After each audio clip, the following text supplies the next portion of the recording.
In any city, in any country, go to any mental institution or halfway house you can get yourself to. When you reach the front desk, ask with no hesitation to visit someone who calls himself the Holder of Innocence. The workers will say nothing, but a single tear should fall from her eye. She will guide you to a forgotten hallway in an abandoned wing of the run-down institution. She will not enter the hall with you, but will only look into your eyes with a cautious hope, her own expression seeming to beg for salvation.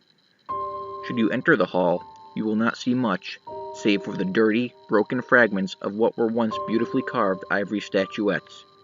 Before long, you will hear a soft whimper from the other side. Pay close attention, for if the whimper stops, then all hope is already lost. There is no use in running away. As you turn the handle of the simple wooden door on the other side, a warm and cozy light will greet your face. You will find yourself in the bedroom of a young girl of 18 years. The girl herself will be sitting cross-legged on the floor at the foot of the bed, her only garment an open night robe exposing the entirety of her pure body. She is the source of the tortured whimpers, and nothing you say to console her will end her torrent of stifled wails. Only, if you ask her, what happened when it was first created, she will become silent to glance up towards your face. Her beauty will render you breathless, and if you are still capable of any thought, it will only be the realization that in her you see everything in this world that you truly love. Suddenly, you will realize that the girl is bleeding from her nether regions as a grotesque phallus emerges from the petite orifice between her legs. The object will pulsate with its own life, and you will find that it is hypnotizing you. Do not look away, for you do not wish to try its patience. Soon, the room will disappear before your eyes, and you will be standing in the most serene clearing that you have ever witnessed.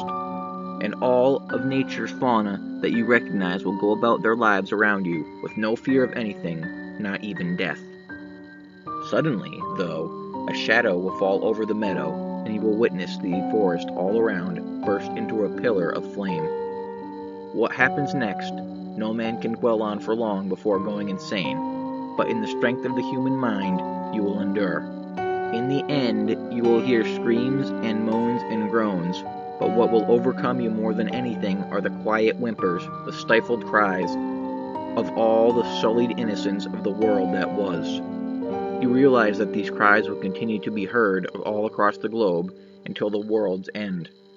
No one can endure these near-silent pleas and still maintain the slightest hope for the future. The illusion will fade, and you will find yourself back in the room. You will find the girl lying dead on the floor, her face a mixture of agony and horror, her already decaying body feeding the now towering phallus and giving it a sinister glow. That is object 19 of 538. If you touch it, then it will be yours, but if you let it master you, then it will use your body to seek and assemble all the pieces, no matter what the cost.